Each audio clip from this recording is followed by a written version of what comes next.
Dans un petit appartement en périphérie de la ville, Nancy et sa mère, Marguerite, entretenaient un foyer empli d'amour et de simplicité. La décoration, bien que modeste, était soigneusement choisie pour créer une atmosphère chaleureuse, un refuge sûr contre les adversités du monde extérieur. Nancy, avec ses yeux emplis d'espoir et un cœur débordant de rêves, partageait avec Marguerite non seulement l'espace physique, mais un lien indissoluble forgé dans les difficultés et la complicité. « As-tu déjà pensé à chercher mon père ?» demanda un soir Nancy, en aidant Marguerite à préparer le dîner. La cuisine, éclairée par une lampe suspendue qui oscillait doucement, était le théâtre de nombreuses conversations profondes. Marguerite, le regard lointain, soupira avant de répondre. « Nancy, il y a des choses dans le passé qui sont mieux laissées là où elles sont. L'important, c'est que nous soyons ensemble maintenant. » Sa voix était douce mais portait un poids, un écho d'histoires non racontées. Nancy observa sa mère, remarquant les fines lignes de souci sur son visage éclairé par la faible lumière. Elle savait que Marguerite avait ses raisons de garder le passé fermé à double tour, et bien que la curiosité la brûlât de l'intérieur, elle respectait ce silence.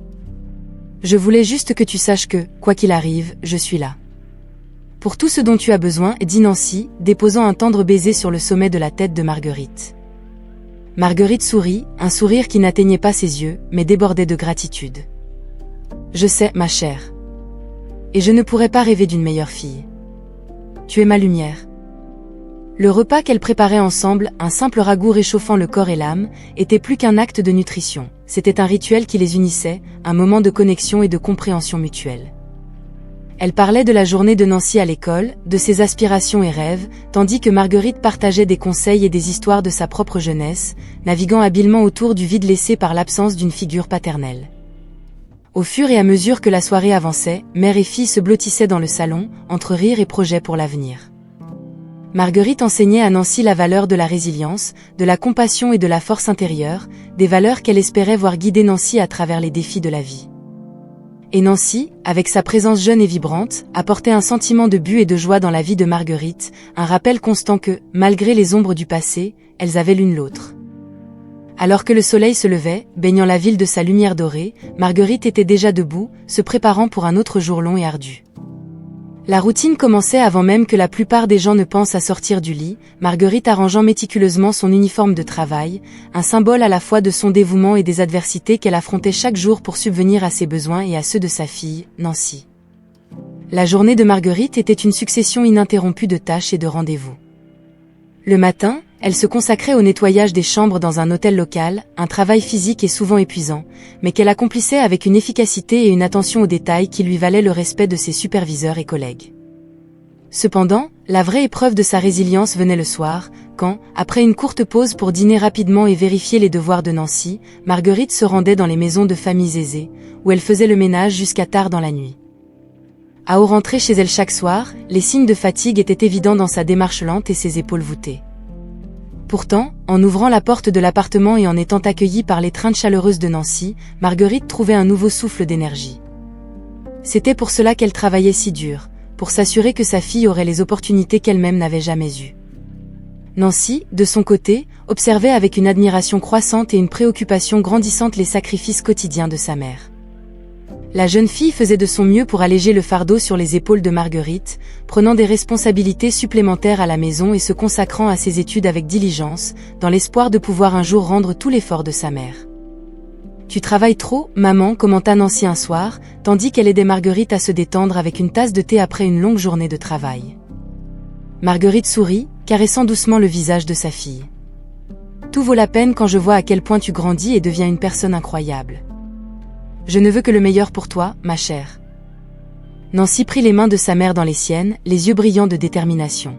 « Je te promets, maman, que je ferai tout ce qui est en mon pouvoir pour être le soutien dont tu as besoin. Tu n'auras pas à te battre seule. » Alors que la fin de l'année scolaire approchait, l'agitation autour du bal de fin d'année envahissait l'ambiance scolaire. Des affiches colorées décoraient les couloirs et les groupes d'amis chuchotaient avec enthousiasme sur les plans et les préparatifs. Cependant, pour Nancy, la perspective du bal évoquait des sentiments mitigés. Tandis que ses camarades parlaient de robes et de limousines, elle était confrontée à la réalité de sa situation financière. Un après-midi, alors qu'elle feuilletait un magazine de mode, rêvant devant les robes éblouissantes sur les pages brillantes, Nancy soupira. Ce serait tellement bien d'aller au bal, murmura-t-elle, plus pour elle-même que pour Marguerite, qui préparait le dîner dans la cuisine adjacente. Marguerite, sentant la tristesse dans la voix de sa fille, s'approcha et s'assit à ses côtés. Nancy, commença-t-elle, prenant les mains de sa fille dans les siennes, je sais que nous avons été prudents avec nos dépenses, mais le bal de fin d'année est un moment unique. Tu mérites de célébrer tes réussites. Nancy regarda sa mère, les yeux emplis d'inquiétude. Maman, je sais à quel point tu travailles dur. Je ne peux pas te demander de dépenser de l'argent pour une robe que je ne porterai qu'une seule fois. Pas quand il y a des choses plus importantes auxquelles nous devons penser. Marguerite sourit, un sourire mêlé de fierté et de tristesse. Nancy, ma chère, tu penses toujours aux autres avant toi-même. Mais j'ai fait quelques économies, pour des moments spéciaux. Et je ne peux pas penser à un moment plus spécial que celui-ci. Avec ces mots, Marguerite révéla une boîte cachée sous le lit, en sortant une robe éblouissante qui brillait doucement sous la lumière de la chambre. Nancy couvrit sa bouche de ses mains, surprise et émue. « Maman, tu as fait ça pour moi ?» Les larmes lui montèrent aux yeux en réalisant le sacrifice de Marguerite.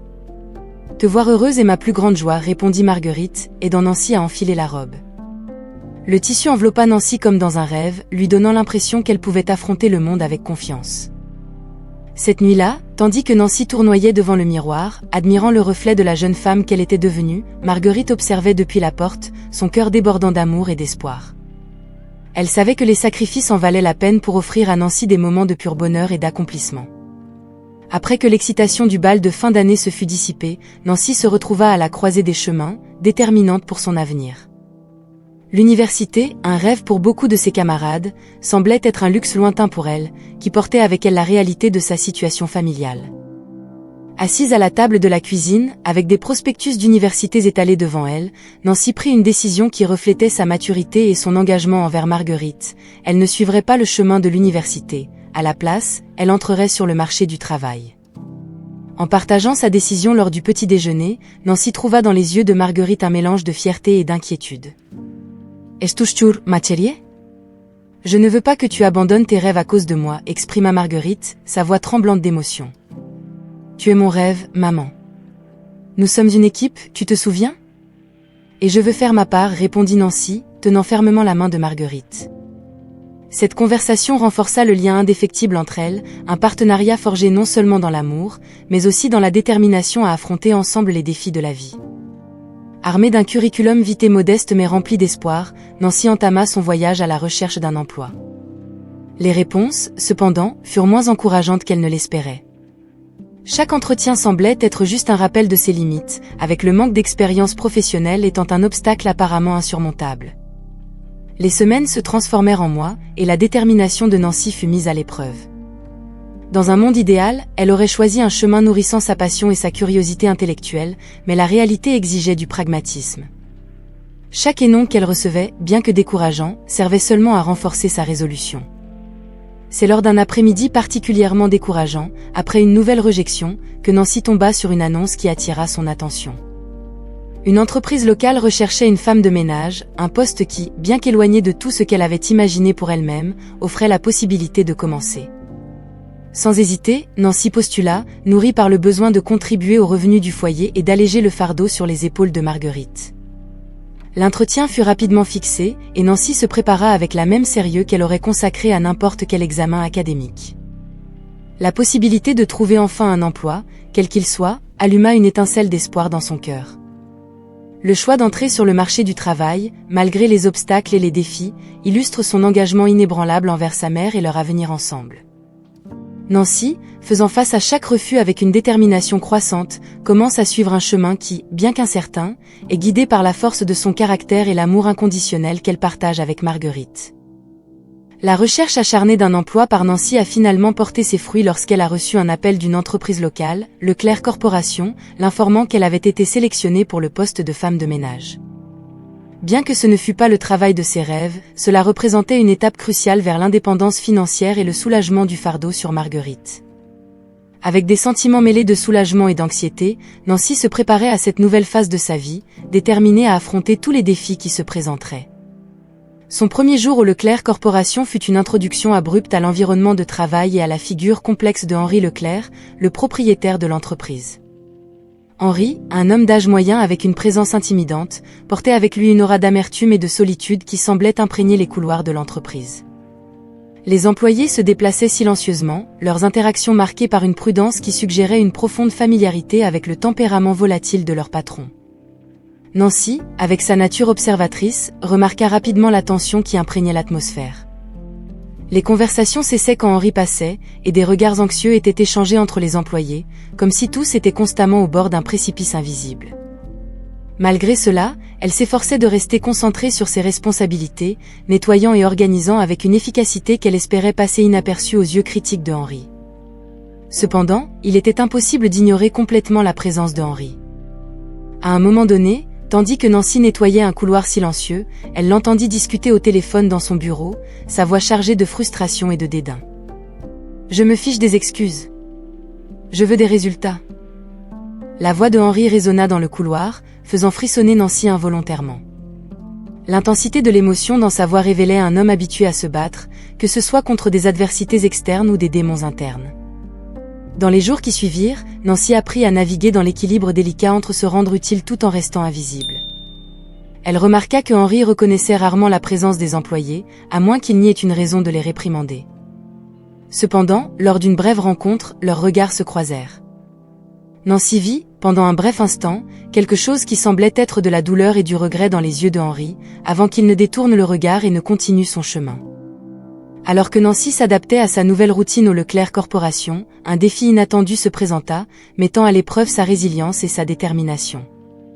Marguerite, le roc de sa vie, tomba gravement malade, une réalité qui frappa Nancy comme un coup dévastateur. La santé de Marguerite, jusqu'alors inébranlable, se détériorait rapidement, l'obligeant à s'éloigner du travail et laissant Nancy face à une montagne croissante de dépenses médicales et de préoccupations. La situation financière déjà précaire de la famille devint critique, et Nancy se retrouva confrontée à la nécessité urgente de demander une augmentation de salaire. L'idée de confronter Henri Leclerc, cependant, remplissait Nancy d'anxiété. La réputation de Henri en tant qu'homme difficile et ses fréquentes explosions de tempérament étaient bien connues des employés, qui se conseillaient mutuellement d'éviter tout affrontement direct avec le patron. « Êtes-vous sûr de vouloir faire cela maintenant, Nancy ?» Henri est sous une énorme pression avec la clôture du trimestre. Ce pourrait ne pas être le meilleur moment, avertit une collègue plus expérimentée, son expression préoccupée reflétant le consensus général parmi les employés.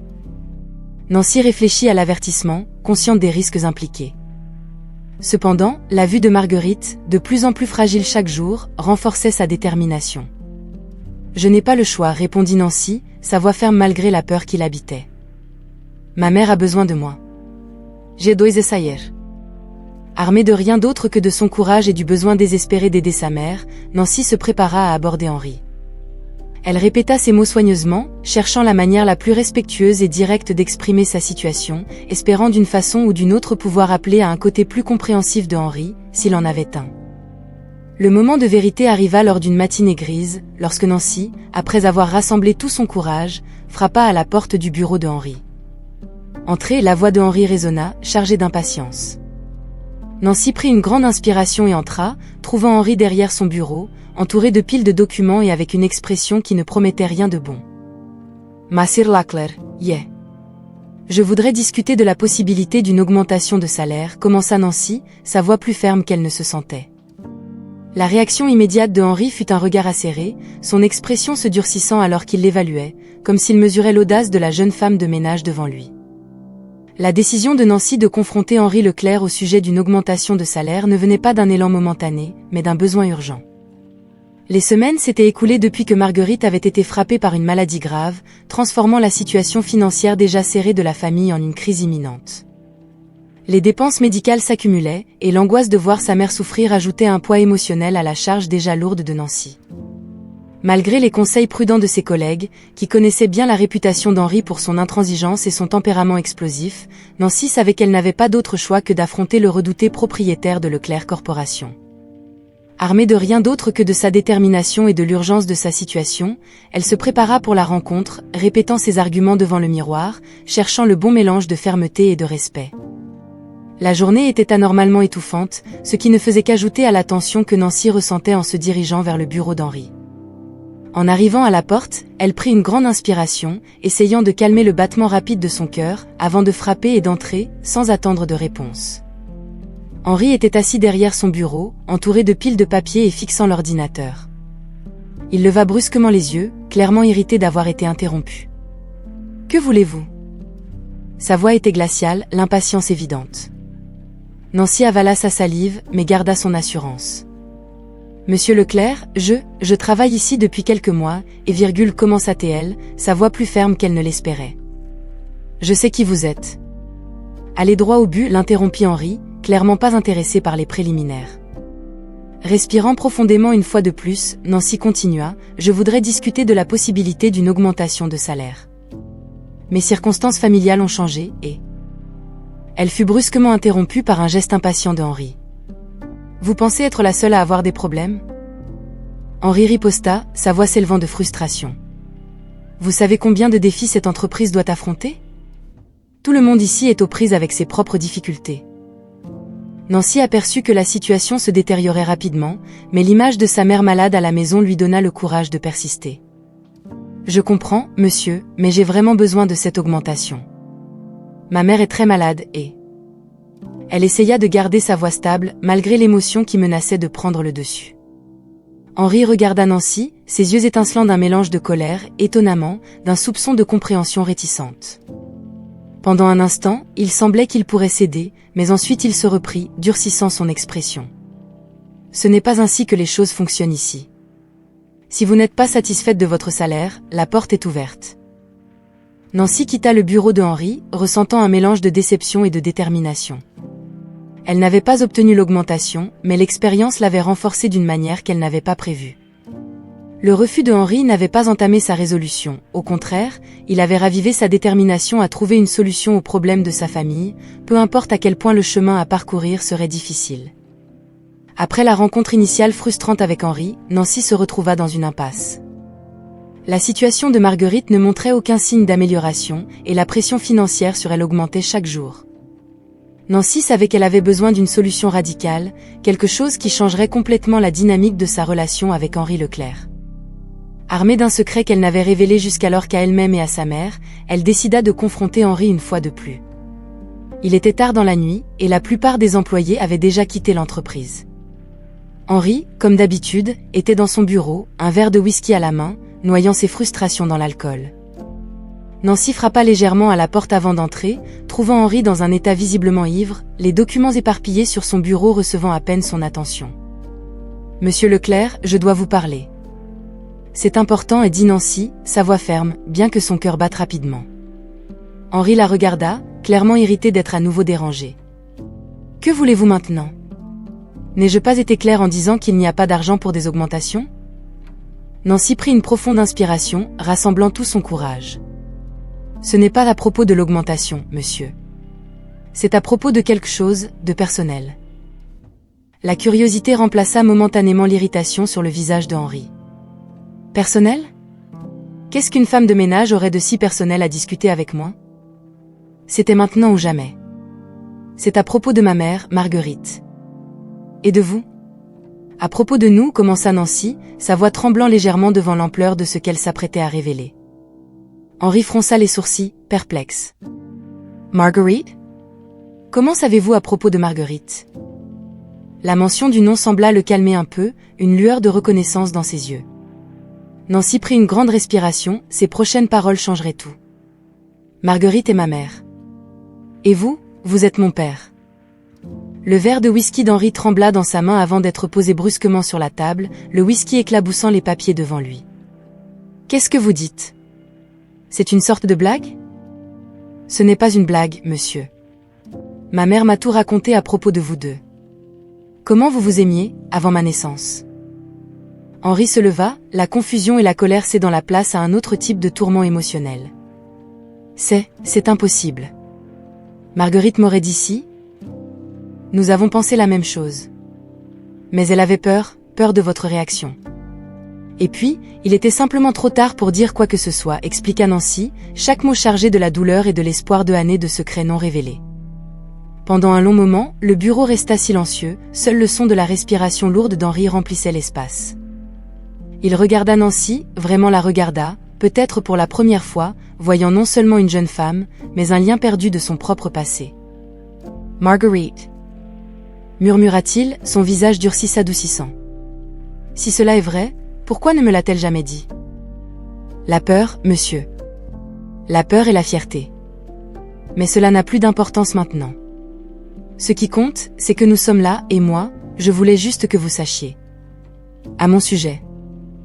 Cette confession ne dévoile pas seulement des années de secret, mais ouvre également une nouvelle voie vers la rédemption et la possibilité de reconstruire des liens familiaux depuis longtemps perdus.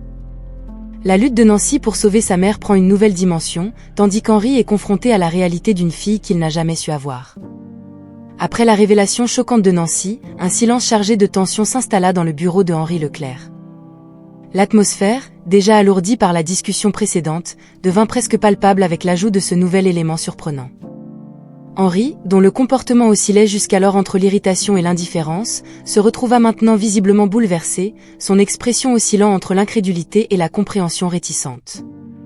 La nuit avançait alors qu'Henri luttait intérieurement pour accepter la vérité qui venait de lui être révélée. L'alcool, qu'il avait consommé dans le but d'oublier ses frustrations avant cette interruption inattendue, ne servait maintenant qu'à embrouiller encore plus ses pensées. Cependant, il y avait quelque chose dans la sincérité de Nancy, dans la fermeté avec laquelle elle se présentait et dans la douleur évidente dans ses yeux, qui traversait le brouillard de son ivresse et atteignait quelque chose de profondément enfoui en lui. « Nancy, » commença Henri, sa voix tremblante d'émotion et d'alcool, « si c'est vrai ?» « Yeah. » Je ne sais pas quoi dire. L'ampleur du moment le laissait sans voix, une rareté pour un homme habitué à commander et à contrôler. Nancy, toujours debout devant Henri, se permit de ressentir une lueur d'espoir devant le changement de ton de son père. « Je comprends que c'est beaucoup à absorber d'un coup, » dit-elle, sa voix douce, essayant de construire un pont au-dessus de l'abîme de années de séparation. « Mais je voulais juste que vous sachiez. Ma mère, Marguerite, elle aussi a été surprise quand elle a découvert. » La mention de Marguerite sembla ramener une nouvelle vague de réalité sur Henri. « Marguerite » murmura-t-il, le nom évoquant des souvenirs d'un passé qu'il avait essayé d'oublier, mais qui revenait maintenant en force. J'ai repoussé beaucoup de gens, Nancy. J'ai fait beaucoup de mauvais choix. Si j'avais su pour toi ? La sincérité dans les paroles d'Henri ouvrit la voie à un moment de vulnérabilité partagé entre le père et la fille. Nancy, émue par l'émotion du moment, s'approcha du bureau d'Henri, ses propres barrières commençant à se briser. Peut-être qu'il est encore temps de réparer certaines choses, suggéra-t-elle, une lueur d'optimisme dans ses yeux. Henri regarda Nancy, la voyant vraiment pour la première fois. L'hostilité et le ressentiment qui avaient marqué leur rencontre précédente cédèrent la place à une compréhension naissante. « Yeah. J'aimerais essayer, admit-il, l'idée de renouer avec Marguerite et de connaître vraiment Nancy commençant à s'enraciner dans son esprit. J'ai commis beaucoup d'erreurs, Nancy. Mais si vous deux êtes prêtes à me donner une chance, j'aimerais faire partie de votre vie. De vos vies. » La détermination de Nancy à révéler la vérité déclenche non seulement un processus d'introspection chez Henri, mais établit également les fondations d'une nouvelle dynamique familiale, marquée par l'espoir de réconciliation et la promesse d'un avenir partagé. Armé d'une détermination nouvellement découverte et du poids de années de regrets, Henri Leclerc se dirigea vers le modeste appartement où résidaient Marguerite et Nancy. Chaque pas vers la porte était accompagné d'un mélange d'anxiété et d'espoir, des sentiments auxquels Henri n'était pas habitué à faire face aussi ouvertement. Dans sa main, un bouquet de fleurs symbolisait un geste de paix, une offre qu'il espérait servir de pont au gouffre créé par le temps et les décisions passées. En arrivant à la porte, Henri hésita, la réalité de ce qu'il s'apprêtait à faire le frappant de plein fouet. Respirant profondément, il leva la main et frappa, le son résonnant de manière presque surréaliste à ses oreilles. Les secondes jusqu'à ce que la porte s'ouvre semblaient interminables, chacune chargée de la possibilité de ce qui allait suivre. Marguerite, surprise de voir Henri de l'autre côté de sa porte, ne put cacher le choc initial. « Henri ?» Sa voix était un mélange d'incrédulité et de prudence, les années de séparation se manifestant dans la distance qu'elle établissait inconsciemment entre eux. Marguerite, commença Henri, luttant pour trouver les mots justes. « Yeah. Je sais que je n'ai pas le droit de simplement apparaître après tout ce temps, mais j'avais besoin de te voir. Nous devons parler. » Les mots, bien que répétés, sortirent de manière maladroite, chargés d'émotion. Marguerite, après un moment d'hésitation, fit un pas en arrière, laissant Henri entrer. L'intérieur de l'appartement était simple mais accueillant, reflétant la vie que Marguerite avait construite avec Nancy. Assis l'un en face de l'autre, le poids des années de séparation pesait entre eux, un silence inconfortable remplissant l'espace. C'est Henri qui brisa le silence. « Marguerite, je suis venue ici aujourd'hui parce que j'ai découvert quelque chose qui a tout changé. » Il fit une pause, luttant pour garder son calme. « Nancy est venue me voir. Elle m'a dit qu'elle est ma fille. » La révélation raviva une myriade d'émotions chez Marguerite, la surprise initiale laissant place à une complexe mosaïque de sentiments. Henri, je n'ai jamais voulu te cacher Nancy. Mais après notre séparation, et avec le chemin que prenait ta vie, j'avais peur, avoua Marguerite, sa voix tremblante de la vulnérabilité de ce moment. Henri, écoutant les paroles de Marguerite, ressentit une vague de regret pour toutes les occasions manquées. Je comprends, et je ne peux pas te blâmer. Je n'étais pas la personne que je voulais être, encore moins ce que vous deux méritiez. Henri prit les mains de Marguerite entre les siennes, un geste de supplication pour le pardon. Mais je veux essayer d'être meilleur. Pour toi, pour Nancy. Je veux faire partie de sa vie, de vos vies, si vous me le permettez. Le retrouvaille entre Henri et Marguerite, bien que chargé d'émotions complexes et d'années de séparation, ouvrit la porte à une réconciliation émouvante.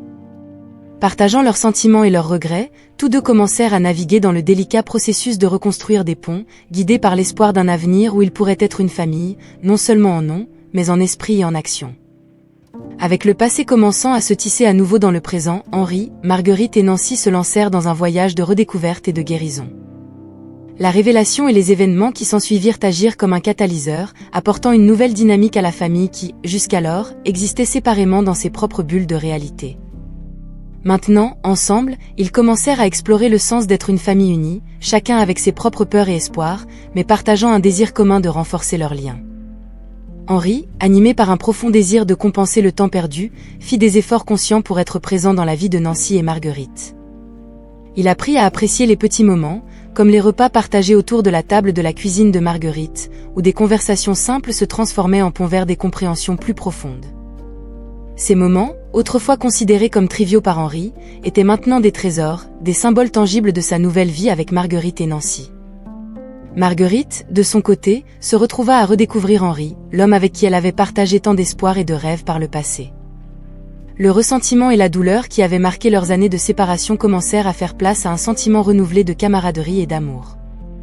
Elle observa les changements chez Henri, non seulement en tant que père, mais en tant qu'homme qu'elle avait autrefois profondément aimé. Ensemble, ils commencèrent à reconstruire une relation qui, bien que marquée par le temps, possédait toujours l'essence de leur connexion originelle. Nancy observait la transformation de sa famille avec un cœur rempli de joie. Voir son père s'efforcer de faire partie de leur vie, non seulement avec des paroles, mais avec des actes, la comblait d'un sentiment d'accomplissement qu'elle n'avait jamais su lui manquer. La jeune femme, qui avait autrefois porté seule le poids de la responsabilité, trouvait maintenant sa force dans l'union de sa famille. Elle se délectait des rires partagés, des regards échangés entre ses parents, et du sentiment croissant que, quoi que l'avenir leur réserve, ils y feraient face ensemble, en tant que famille unie. Alors que de nouveaux souvenirs sont créés, chacun servant de rappel que, bien que le passé ne puisse être modifié, l'avenir est toujours ouvert à la redéfinition. La famille, désormais réunie, regarde vers l'avenir avec espoir et détermination, prête à affronter ensemble les défis et les joies que la vie leur réserve. Alors que le soleil se couche, baignant la ville de sa lumière dorée, la famille Leclerc se rassemble dans le jardin de leur maison, un espace devenu le symbole de nouveaux départs et de réunions heureuses. L'occasion ? Une célébration double, la guérison complète de Marguerite de sa maladie et la renaissance de Leclerc Corporation sous la direction renouvelée de Henri.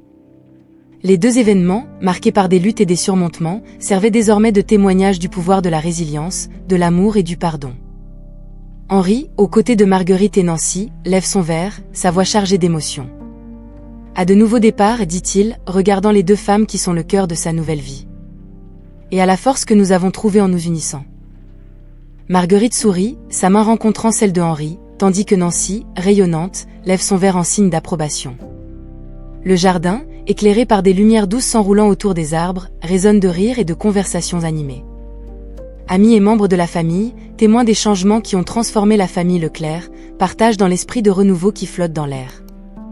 L'entreprise de Henri, désormais florissante, a non seulement surmonté ses difficultés passées, mais a également adopté une nouvelle philosophie, celle qui valorise les gens et les relations au-dessus du simple profit.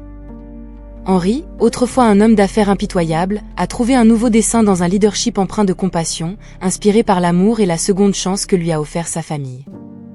Marguerite, dont la santé est maintenant restaurée, regarde Henri et Nancy avec un cœur rempli de gratitude. Le parcours de leur famille, de la séparation et de la douleur à la réunion et à la guérison, sert de puissant rappel que, finalement, c'est l'amour qui soutient, guérit et rédime. Je n'aurais jamais imaginé que nous pourrions être tous ensemble ainsi, partage-t-elle, sa voix douce reflétant l'émerveillement de son nouveau monde. Nancy, dont la révélation a déclenché la série d'événements qui ont conduit à ce moment, est émue par la transformation de sa famille. La jeune femme, qui redoutait autrefois l'avenir, regarde maintenant demain avec espoir et détermination. Nous avons tellement de choses pour lesquelles être reconnaissants, dit-elle, et tellement de choses à anticiper.